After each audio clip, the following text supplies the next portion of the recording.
আজকের রাজা কালকে আপনি ফকির হবেন, এটা নসিবে যদি লেখা থাকে এটা হবে।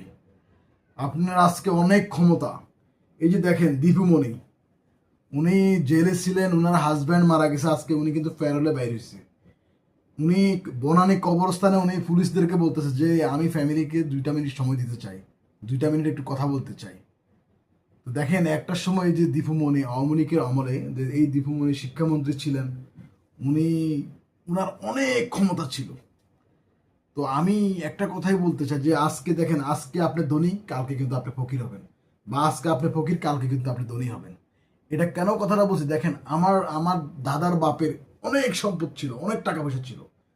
তারপর আমার দাদা মোটামুটি, তারও মোটামুটি ভালো ছিল। কিন্তু আমার আব্বারা এসে এরা কোনো কাজকর্ম করেনি, এরা এরা ঘুরে ফিরে খেয়ে সব ধ্বংস করে দিছে। এখন আমরা এসে এখন ওই যে বিজনেস বা যে কোনো কাজকর্ম চাকরি টাকরি করে কিন্তু আমরা এখন ওই লেভেলটা তৈরি করতে আমাদের খুব হিমশিম খাচ্ছি। সুতরাং অহংকার পতনের মূল, অহংকার করবেন না, প্রত্যেকটা মানুষকে রেসপেক্ট করতে জানুন। আগে বুঝেন যে একটা মানুষের সাথে আপনি কি ব্যবহার করতেছেন, সে ওই দিক থেকে কি ব্যাক আসবে। সো এটাই প্রমাণ করে যে আজ আজ ধনী কাল ফকির আপনি।